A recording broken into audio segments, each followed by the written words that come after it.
জামাতের সহকারী secretary general Azharul ইসলামের মুক্তির দাবিতে পঞ্চগড়ে সমাবেশ এবং বিক্ষোভ মিছিল অনুষ্ঠিত হয়েছে।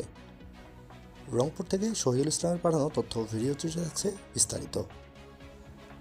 ওইজা নিউজ টিভির সাথে আছি আমি তৌফিক হাসান।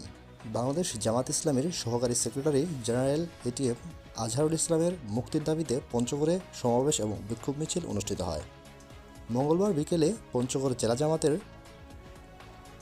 জেলা শহরের চৌরঙ্গী মোড় এলাকার মুক্তমঞ্চে এই আলোচনা সভার আয়োজন করা হয়।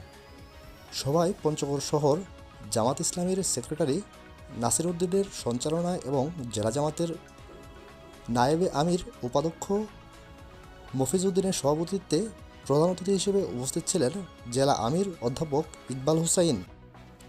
এ সময় অন্যান্যদের মাঝে জেলা জামাত ইসলামীর সেক্রেটারি মাওলানা দেলোয়ার হোসেন, উপজেলা জামাত ইসলামীর পৌরপরিষদ সদস্য শফিউল্লাহ সফি, জেলা শ্রমিক কল্যাণ ফেডারেশন সভাপতি আবুল বাশার সহ বিভিন্ন পর্যায়ের গুরুত্বপূর্ণ নেতাকর্মীগণ উপস্থিত ছিলেন। উক্ত বিক্ষোভ মিছিলটি পঞ্চগড় তেঁতুলিয়া মহাসড়ক প্রদক্ষিণ করে মিঠাপুকুর এলাকার তেঁতুলিয়া বাসস্ট্যান্ডে গিয়ে শেষ হয়।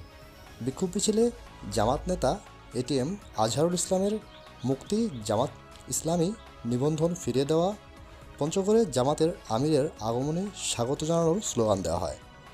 বিক্ষোভ মিছিলে জেলার 5 উপজেলার জামাত ইসলামী এবং শিবিরের 10 সহস্রাধিক নেতাকর্মীরা অংশগ্রহণ করেন।